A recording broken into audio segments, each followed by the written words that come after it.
Monk Kensho walked slowly along the stone path leading to the temple. The evening breeze carried dry leaves, whispering echoes of a time that no longer existed. Each step was a reminder of his own story, of the choices that had brought him there. Many years ago, in his youth, Kensho had made a decision that weighed on his heart. A betrayal, an unspoken word, a moment when fear had silenced his truth. Since then, the shadow of regret had followed him like a second skin, unseen but present in every sunrise, in every cup of tea he served, in every prayer he chanted. "Master," a young disciple asked upon seeing him lost in thought, "can the past be undone?" Kensho lifted his gaze to the horizon, where the sun had begun its descent. His lips curved into a faint smile before he replied, "The river's water never returns to its source, but it keeps flowing." The disciple frowned, trying to grasp the meaning of those words. Kensho, however, said no more. He simply continued on his way, letting the wind carry the echo of his response. That night, as incense filled the temple with its serene fragrance, Kensho sat on his tatami, gazing at the soft glow of the paper lantern. His mind drifted back to the moment that tormented him. That day when an old friend, eyes filled with pleading, had asked for his help.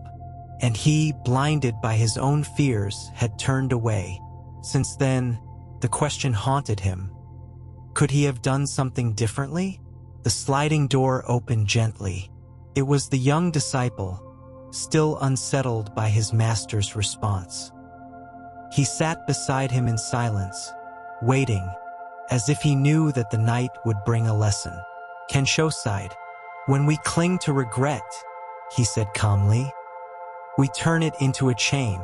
But if we accept it, it becomes a river that teaches us to flow." The disciple nodded slowly, though doubt still flickered in his eyes. "And what if the harm we caused was too great?" he asked after a moment. Kensho picked up his teacup and examined it in silence. Then, with a deliberate motion, he let it fall. The porcelain shattered on the floor, scattering fragments across the room. The disciple stared in astonishment. "Can you return the cup to its original state?" Kensho asked. The young man lowered his gaze, understanding the answer before hearing it. "But," he murmured, "does that mean the past cannot be repaired?" Kensho smiled faintly and, without another word, began to gather the broken pieces. The disciple watched in silence as Kensho patiently picked up each fragment. There was no anger or frustration in his movements, only absolute calm, as if the act of collecting the pieces was part of the lesson itself. "The past cannot be changed," Kensho said, placing the fragments on the table. "But that doesn't mean we must discard what remains." The young man tilted his head, still struggling to understand. Kensho took a small jar of golden lacquer from a shelf and, with great care, began to join the pieces. "Kintsugi," the disciple whispered in awe. "That's right," the master replied. "The art of repairing with gold. We do not hide the scars. We honor them because they are part of the cup's story." The young man watched as the cracks transformed into golden lines. "But master, once broken, the cup will never be the same." Kensho nodded with a gentle smile. "And that is fine." The disciple lowered his gaze, lost in thought. Finally, he murmured, "Then, regret is not a chain, but an opportunity to beautify our scars?" Kensho set the brush aside and looked at the young man with satisfaction. "Exactly." The paper lantern swayed with the night breeze, casting dancing shadows on the temple walls. In that moment, the disciple understood that perhaps it was not about erasing the past, but transforming it. The disciple ran his fingers over the golden lines of the repaired cup. Its surface, once fractured, now told a new story. "Master," he said after a moment, If regret can be transformed into something beautiful, why does it still hurt? Kensho gazed at the cup in his hands, then looked at the young man with serene eyes. Because you still cling to the idea that it should have been different. The disciple frowned, as if those words had awakened something within him. Think of the rain, Kensho continued. It falls to the ground, feeds the rivers, and disappears. It never returns to the sky in the same form. Does a raindrop regret having fallen? The disciple shook his head, though deep inside, he still wrestled with the answer. The true weight of regret is not in the past, Kensho went on, but in our resistance to accepting it. The wind stirred the temple's curtains, carrying with it the murmurs of leaves in the forest. If water flows without attachment, why do humans cling so tightly? The disciple asked. Kensho smiled and lifted the repaired cup, holding it up to the light. Because we believe we are this cup before it was broken, he said softly. But in truth, we are the golden cup that emerges afterward. The disciple felt something within him crack gently, as if an invisible weight had begun to dissolve. For the first time in a long while, he realized that regret was not a punishment, it was a teacher. That night, the disciple could not sleep. He sat before the paper lantern, staring at the golden cup on the table. Kensho's words echoed in his mind over and over again. The true weight of regret is not in the past, but in our resistance to accepting it. He closed his eyes and tried to recall his own regrets. He had come to the temple seeking peace, but deep down, he had been running from a guilt he could not let go of. A mistake he had made, a decision that had hurt someone. And like a river trapped behind a dam, his mind always returned to that moment, wishing to change it. He rose and silently left the temple. The night was cold, and the moon cast a gentle light on the path. He walked to the garden pond and knelt before the water. His reflection trembled with the night breeze. If water flows without attachment, he murmured. He picked up a small stone and let it fall into the pond. Ripples spread outward, distorting his reflection before fading away. The past is like this stone, he thought.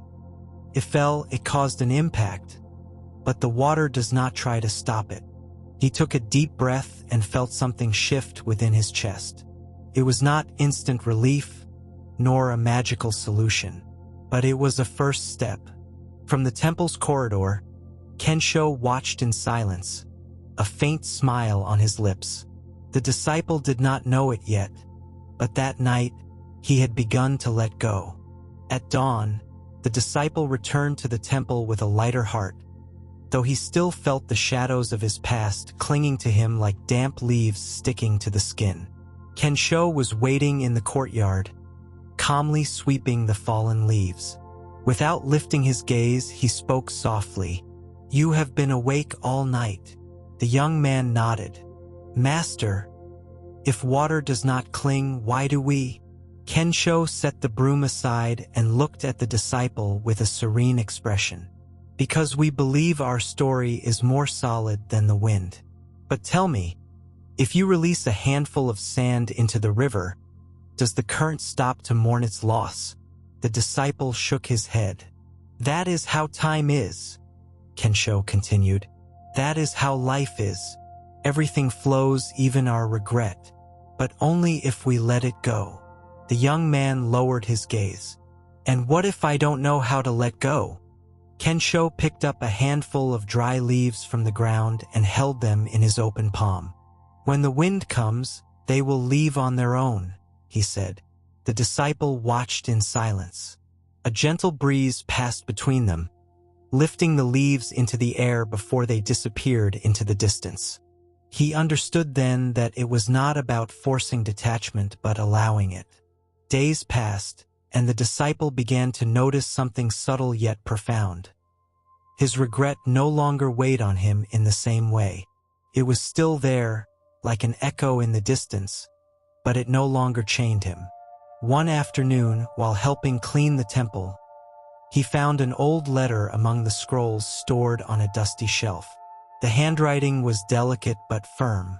He carefully unfolded it and read the first lines. It was a letter without a recipient. "If I could go back, I would do things differently. But time does not return, and my words remained trapped in my chest. Now all I can do is write them, even if no one reads them." A chill ran down the disciple's spine. How many people had felt the same? How many words left unspoken had remained suspended in the air, never reaching their destination?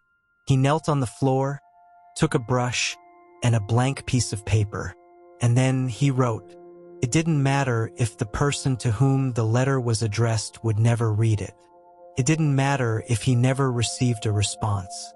What mattered was allowing his regret to find its course, like water flowing toward the sea. When he finished, Kensho appeared in the doorway. He glanced at the letter without reading its contents and simply nodded. "Do you understand now?" the master asked. The disciple took a deep breath, and for the first time in a long while, his chest felt light. "Yes, master, I think I do." That night, the disciple took the letter to the temple pond. He held it in his hands for a moment, feeling its weight, not in paper, but in everything it represented. The moon reflected on the water's surface, trembling and fragile, as if it too doubted its own existence. With a sigh, the young man placed the letter on the water and watched it float. For an instant, the paper seemed to resist, clinging to the surface. Then, little by little, the ink began to blur, and the words dissolved into the moon's reflection. There was no sadness on his face, only stillness. Behind him, Kensho watched in silence. "Regret does not disappear immediately," the master said gently. "But each time you release a little, it loses its hold on you." The disciple nodded. He needed no further explanations. That night, for the first time in a long while, he slept deeply. And in his dream, the river's water continued to flow, never looking back. As the sun rose over the mountains, the disciple awoke. Something had changed within him, though he couldn't explain it in words. He got up and walked out to the garden, where Kensho was already seated, gazing at the landscape with a cup of tea in his hands. The disciple knelt beside him in silence. For a long time, neither of them spoke. Only the murmur of the wind through the trees and the distant song of birds could be heard. Finally, Kensho broke the silence. "How do you feel?" The disciple looked at his hands as if searching for an answer in them. "Lighter," he admitted, "but the memory is still there." Kensho nodded with a gentle smile. "The memory never disappears," he said, "but it is no longer a chain. It is just a footprint on the path you have traveled." The disciple reflected on those words. He thought of the letter he had let go, of the words that had dissolved in the water. They were still part of him, but now they were like the moon's reflection in the pond, intangible with no power over his present. "Master," he said in a calm voice, "I think I am ready." Kensho looked at him with tenderness. Then, "It is time to take the next step." The disciple took a deep breath and, for the first time, felt that he could truly move forward. That morning, the disciple rose with a sense of renewal. Regret no longer controlled him. He had let go of what he could, and in doing so had found space for something new. Kensho gave him one last look before departing into the mountains to meditate in silence. "Remember," the master said as he walked away, "the path has no end. What matters is not reaching a destination, but how we walk as we journey." The disciple nodded, though he no longer needed more words. He turned and, with steady steps, began walking down the path that stretched before him. He did not know where it would lead, nor what challenges he would face. But for the first time, he accepted it without fear, without the weight of the regret that had haunted him for so long. The morning breeze caressed his face, and with each step, he felt himself shedding more of the invisible chains he had carried for years. "Water flows," he murmured to himself, "and so will I." And with that simple truth, he began his new journey.